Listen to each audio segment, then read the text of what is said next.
Let's start with the very latest on nuclear brinksmanship in Ukraine. So the question this morning, this afternoon, this evening, wherever you are around the world, is did Vladimir Putin just do the unthinkable and deliver a message to Ukrainian President Volodymyr Zelensky telling him that he's open to peace talks?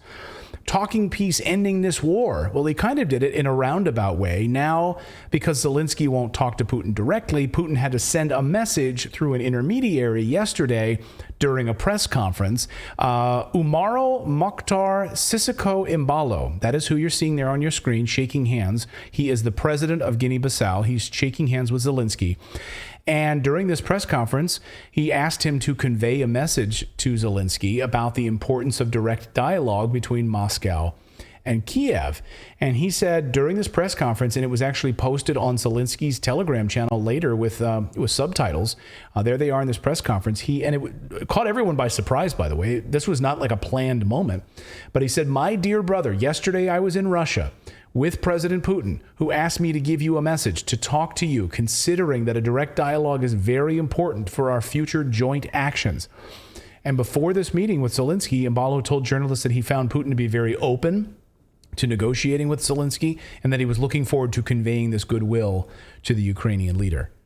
This is not very surprising to those of us who have actually been listening to what Vladimir Putin and other Russian politicians have been saying, that they will continue to offer to come to peace talks. But you wouldn't know that if you watched Western media, because Western media makes it seem like all they want to do is continue to drop bombs.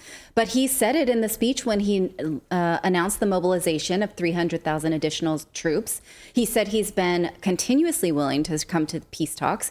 He said that the West is the one that is sort of, getting in the way of that, right. And that he will do it at any time. So, given that Zelensky continues to say no and does not surround himself with anyone who will even suggest it, it's interesting that somebody sort of broached the line and said it in his presence, because that's just something that's not been allowed. So Russia, I bet all those Congress progressives are unhappy because they're like, oh man, Zelensky's going to negotiate peace on his own, and we just retracted that letter. If we would have just let that stand for another day, right, we could have been the ones that were like on the side of peace. Yeah. Right. Yeah, we were the ones pushing for peace. Instead, we retracted our letter and blamed it on our staff members. Well, Russia just a few moments ago clarified this message. And this is from Dmitry Peskov, who said, well, our colleague from the African state said he would have contacts with Zelensky and that he would relay Putin's position to the Ukrainian side, sort of an open dialogue. He's willing to negotiate. But he said there was no specific message. So we want to be we want to be on point about that. There wasn't like Putin handed him a message, here, take this to Zelensky. It was more of he was expressing a sentiment, passing along a sentiment that he knows that the Russian president would agree with. There was no we didn't say that, we're not doing peace. This is them saying, this is what we talked about. Yes, but we didn't, pull a Marty McFly and put a letter in the jacket pocket type thing. Right. Zelensky then did reject this offer and said, in order to build bridges, you shouldn't be blowing up infrastructure. I guess he didn't think about the fact that they just blew up a bridge. Which is infrastructure, the Crimean Bridge. So no peace. And the United States has zero interest in peace talks. Yesterday, the United States lied right to our faces about Putin and about peace. Again, the Western media lying to you. This is why you need to see through all of these, smoke signals. John Kirby had the balls to get up there at the podium yesterday, at the White House podium, at this very same day that Putin is relaying a message of peace and willing to negotiate. John Kirby gets up there and he lies right to the American people. Watch. We're stepping back just a little bit. This is, Karina alluded to this at the top. It's this whole relationship. There's another indication of how isolated both nations are from the rest of the international community. It's also an indication of two things in my mind. One, Putin has no intention of sitting down at the negotiating table anytime soon. Really? I guess you also don't listen to his speeches. I mean, they are not in his native language, so I guess he doesn't bother. But their counterparts called Washington last week to tell them about peace negotiations. So he's lying. And we heard from Lloyd Austin. We heard from John. He did say Nick, to my mind, so it's just something he doesn't comprehend. Oh, to my mind. He's a government employee, Good and point. they don't understand that. He might have called and talked. Do we just get to do that? To my mind. Yes. Yeah. To my mind. Do we I'm just going get to start using that. To my mind.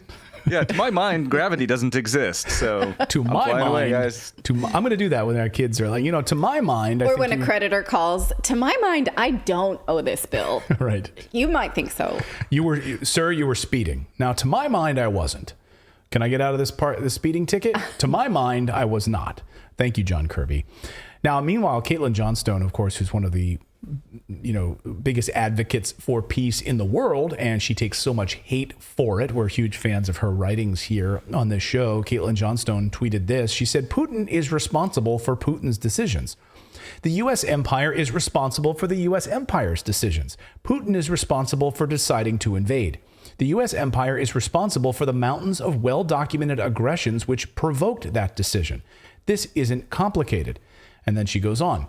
That demands pushback, Herculean pushback. The fact that most powerful and belligerent power structure on the face of this earth is predominantly viewed as having no responsibility for the extremely dangerous war it's deliberately provoked demands aggressive opposition. Then she says, the U.S. indisputably deliberately provoked this war. The U.S. is indisputably keeping this war going. The U.S. is indisputably using this war to advance its geostrategic interests in Europe and Asia. These are facts. When facts are taboo, you are living in a world of lies. So, yes, no peace for you. No peace for you. Meanwhile, we're getting closer to nuclear war this evening. The Russian government has told the United Nations that they have unequivocal evidence that NATO and the NATO-led regime is ready to launch a false flag dirty bomb nuclear attack. They gave them specifics about it, where it's located, how it's going to happen. Here's The Guardian on it. Then no indication Russia has decided to use nuclear weapons, the U.S. says. Oh, so the U.S. says we see no evidence that Russia is preparing to launch a dirty bomb nuclear attack. Oh, so then who is? That doesn't mean it's not there. Right. We're telling you it's there. But to my mind, maybe it's not. I don't know. I have an idea who might be planning this. The same people that have been attacking the Zaporizhzhia nuclear power plant over the past few months, right? That's who. The U.S. has responded. They said they see no evidence that any of this is going along. So go on with your day, even though multiple sources are saying that this is happening. We're getting more details about this upcoming nuclear attack, including how it's going to unfold. Journalist Fiorella Isabel saying this from sources per a Ukrainian journalist. The dirty bomb is to be planned by someone from Belarus. The Russian Iskander missile made on the basis of the Tochka-U, okay, I'll explain that in a second, will be filled with radioactive material and downed over Chernobyl to minimize consequences. Because, Chernobyl, who wants to live there? Real estate prices you don't really want to live in Chernobyl. And it would allow Zelensky to blame Russia and Belarus, she says. So according to a Ukrainian journalist, not Russian journalist, a Ukrainian journalist, and confirmed by other intelligence sources and other journalists from inside Russia and beyond, the dirty nuclear bomb is to be planned by someone from Belarus. The Russian Iskander missile made on the basis of Tochka-U. So will be filled with radioactive material and downed over Chernobyl. So here is some of the bullet points on what this will be. Made in Belarus using a Russian Iskander missile, or it could be disguised as looking like a Russian missile, but it'll actually be the Tochka-U. We'll show you in a second. It'll be filled with radioactive material, dropped over Chernobyl, and allows them to blame both Russia and Belarus. I mean, I guess the idea is that a lot of the soil in Chernobyl and even, the food is still contaminated from nuclear fallout from so many years ago. So they're like, well, they're used to it. Well, just put it there because, no one's going back to Chernobyl anytime soon. It's a wasteland. It's a ghost town. So no one's going there anyway. Let's do it there. People do live there. Yeah. In and around those regions. Have you ever seen the documentaries on it? I don't know if you've ever seen. No, I won't watch that. You probably know. Not the HBO show. The actual documentary is about it. It's just it's terrifying. We have a joke in our house that I'll read like super messed up books, but I can't watch things like that. And I was reading a book recently about some ladies who are in their 60s carrying eggs in Chernobyl, and someone's like, "Are you going to eat that?" And she's like, I'm 60. I might as well. What's going to do at this point, you know? So there are people who live with these risks even still. And it's not like they're used to it. It's not like it won't harm them. Of course it would. So the source claims that the Kiev regime plans to shoot down the missile with air defenses and then claim the dirty bomb is a result of a Russian nuclear attack. That's the plan. It's also alleged the missile is in fact a Ukrainian Tochka-U projectile. So this is what they look like, that it will be disguised to look like one of Russia's Iskander missiles. So these are Ukrainian Tochka-U missiles that you're seeing here on your screen. And so that they would be disguised, it would be one of these disguised. Look at those black clouds. Do not tell me to have plastic straws. Right. Your plastic bag at the grocery store is contaminating the planet. But this is fine. Wonder how much they pay for their diesel. And that corn in that cornfield. Would you eat that corn? This corn is cooked by a Tochka-U. So after the dummy is shot down, the Kiev authorities intend to show Western and Ukrainian media fragments of the mocked up electronic elements of the alleged missile to convince the Western public, look, it's Russian built, the sources say. So after the United Nations meeting yesterday, Russia said, we made our point very clear. We told in this behind the closed door meeting with 15-member body, we told them, we laid out the evidence. The Russian ambassador said, speaking of allegations, I can refer you to the situation in Zaporizhzhia nuclear power plant. It's an open secret that Ukraine is shelling that power plant. And we saw HIMARS as well attacking it. So that's NATO-backed attacks, as Scott Ritter pointed out on our show, and other intelligence analysts we've had it on our show pointing out Western attacks on the nuclear power plant. And he said, because we have absolutely no reason to shell that plant while we are present there. So if Ukrainians are shelling that plant in front of the whole international community, creating a danger of a nuclear provocation, so why wouldn't they create a dirty bomb? It's the same logic, he says. Yesterday, Putin, proving that he's not fooling around then, said that they would use nuclear weapons to strike back if Ukraine and NATO launched a nuclear dirty bomb. So this is Putin around his nuclear table. This is different than the other rooms we've seen. But yeah, they don't have the plastic phones. Well, there's some plastic phones, yeah, okay. This is like his version of the Situation Room. Mm-hmm. So he was there sitting in his version of the Situation Room yesterday, carrying out a nuclear test strike practice run with his whole team. They said everything went off without a hitch. They hit all targets. So let's go through what they accomplished yesterday. Well, even the Pentagon had warned us that Russia was going to do this and had said, we know that they're following the rules. It's all okay. And I was like, what's this? You're saying this is fine? Because they ran these same exercises last year and you said that wasn't fine. Well, maybe the reason they said it was fine is because the next day, we'll get to that in a second, the Pentagon did the very same thing. Like, you know, basically doing their own version of these tests. I had to read that story 5 times. I'm like, you're saying this is okay. Okay, we don't have to freak? You're telling me there's a chance. Okay. So Putin, speaking during these nuclear tests, said a few things. And here's what he said, what they accomplished. He said, first of all, he said the training is being conducted to deliver a massive nuclear strike in response to an enemy nuclear strike, he said in this room, in his circular Situation Room. He said various intercontinental and cruise missiles were launched. All targets planned within the framework of the exercise were hit and destroyed. Launches from nuclear submarines, mobile missile systems, and long-range aircraft also practiced. Putin also said that Ukraine has become a testing ground for biological experiences, and its threat is equal to the scale of ISIS.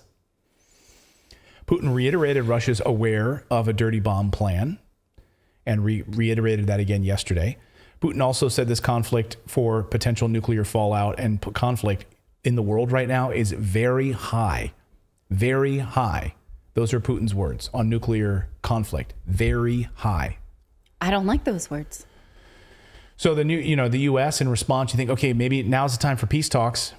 Now's the time to talk peace, save humanity. No, what according to Politico this afternoon, what is the United States doing? Is speeding up its nuclear plan to upgrade nukes throughout Europe.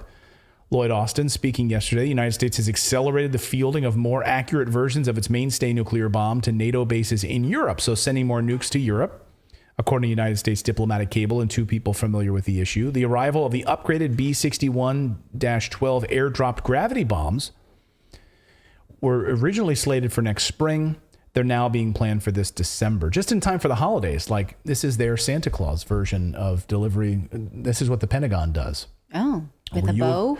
Were you a good little boy, Emmanuel Macron? Because So we could have nuclear winter for Christmas? Right. Nice. Yeah, exactly. If you don't have snow, call the Pentagon. Because I know it's getting warmer in some places, so you might not have snow. Call the Pentagon. We'll create a nuclear winter so your ski resorts can open. So that's what they're doing. That's what the U.S. is doing, ramping up. Again, it's like they're willfully ignorant about this dirty bomb thing. I just can't. It's almost like if you think about what's Dr. Strangelove. It's like, really? Like, you're just willfully ignoring this? That we could all be in the middle of a nuclear war? They're telling you, here is the evidence. You're saying, no, we're not going to pay attention to it. We're basically ignoring it. We don't see it. And then Russia does this massive nuclear practice run. Hits all they targets. did not even want to respond to this at all. It was the press that asked them, do you have a response to this? And they're like, yeah, basically, this is the response. Like, no response. We saw the words. We don't believe them. We're not going on that.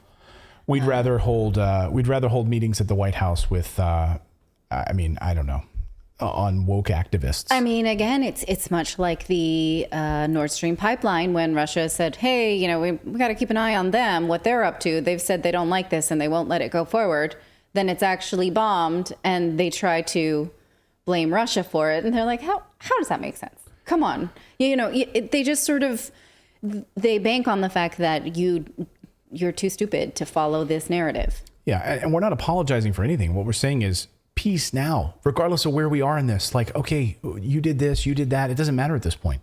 Like, yes, the provocation, the invasion, all of those things. Okay, now we're here. We're at nuclear brinksmanship. Let's talk. Let's end this madness now. They should want to do that even if there were the slightest chance of peace. Like, if it was just a sliver, they should encourage that. They should pursue it. Right. Like, yeah. Because, like, you got to think of all the people. The entire world will be harmed from this outcome if they don't. Yes, as President Vucic from Serbia had said, it's better to rage peace talks for 100 years than even one day of war. So they don't have to figure it out in one day. Just keep going there, showing that you care about people. Just keep talking. Yeah.